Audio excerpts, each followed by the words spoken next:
if you're brought up in a Hindu family, from childhood, you are exposed to certain beliefs in connection with your temple, in connection with your puja room, in connection with the deities, in connection with the auspicious time, in connection with a lot of other things that are considered part of the Hindu faith. But then, without thinking, without understanding anything, without becoming a part of understanding it critically, you become a Hindu and you practice all what is coming as a baggage along with this faith as part of your faith system. But one important thing is the moment when you start critically thinking about it, when you want to question it, there will be a kind of obstacle block at that time. That block is coming because you are given an idea that whatever you were told in the childhood is something which is not questionable. You cannot raise a question. That's a sin. That's not acceptable. Then that means you are alienating yourself from the faith system that you've been brought up. And if you're born in a Muslim family, your upbringing is according to the cultural and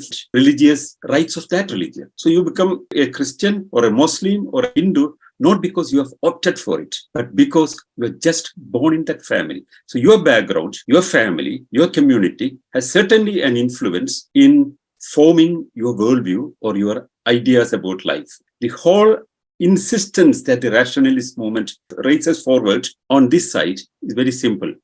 Rationalists argue that every child has a right to be independent from the influence of religions. Indoctrination of any kind should be avoided. Children have the right to grow without the influence of any religion. And just imagine, in the hospital, if you have got exchange with the neighboring bed mother, and if they belong to some other religion, your upbringing would be totally different. Your religion is not decided by you. You have not opted it. It was just in connection with your upbringing, your family background, your cultural background, your society.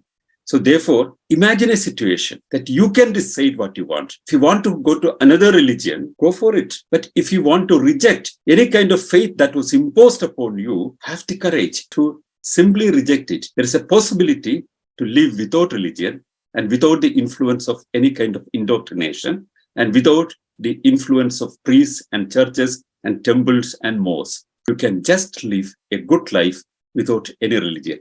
And if you have that courage, you can come out from the influence of your childhood. You can come out from the influence of your upbringing and you can decide your path and you can take forward your life the way you want it. That's a possibility. That's an option for all of you. And I would suggest think of what you want to be in your life. Think if it was given to you or it was just imposed upon you or you wanted it. Read whatever is in front of you. Try to understand things. Make your own judgment. And once you develop critical thinking and scientific attitude, verify whether what you believe stand the test of reason or will it stand the test of common sense or will it stand the test of critical inquiry. If not, have the courage to reject it and go forward. There will be a free, open world